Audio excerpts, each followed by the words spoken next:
The only people who don't get a choice are the ones who are working in the environment trying to deal with all of this mess.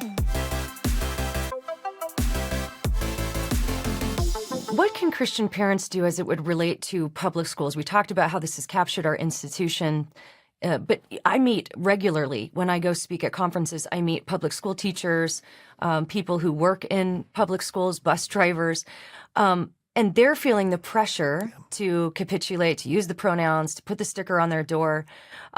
People are being threatened with losing their jobs. What do you see being the relationship?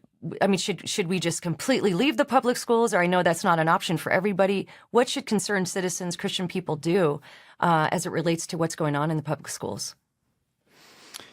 So my children were schooled in a variety of different formats, from charter school that focused on classical to homeschool to even in public school.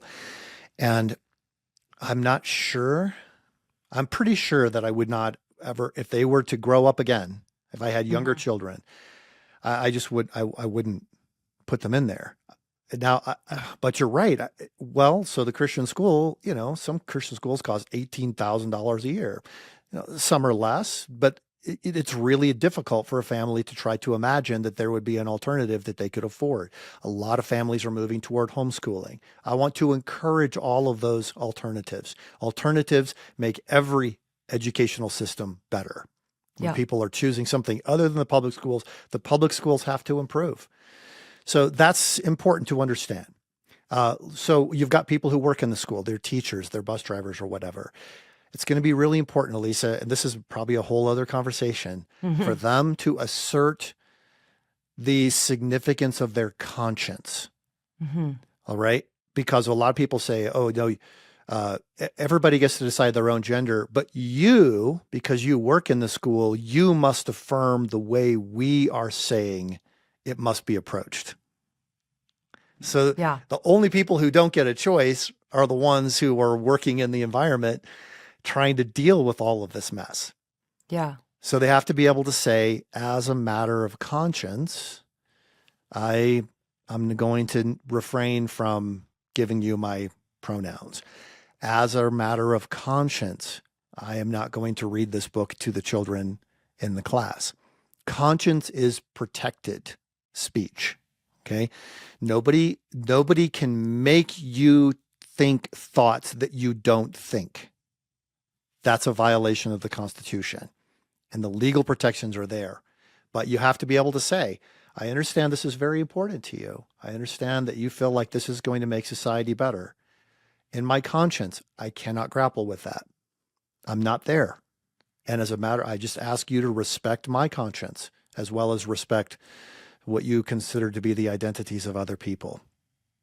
That's great advice. And this was actually played out, and I think it actually ended up working. I don't know if you're familiar with the Philadelphia Flyers hockey player, Ivan Provorov is his name. I don't know if I pronounced that correctly, but he didn't participate in the pregame warmups when the team was going to wear the Pride-themed jerseys and have the rainbow tape on their sticks.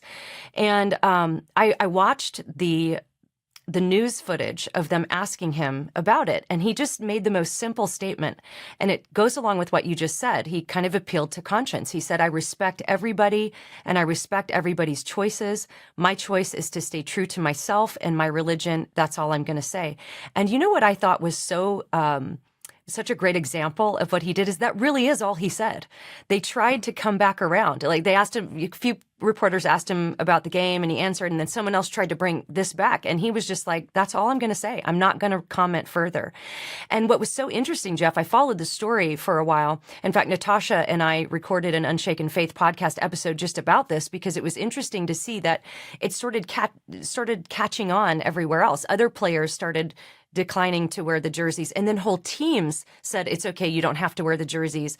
And it was a very interesting story to follow. And that's really all he said. It was basically, he was just saying, look, I respect your right to have your choice. This is my choice. I have to stay true to myself and my religion.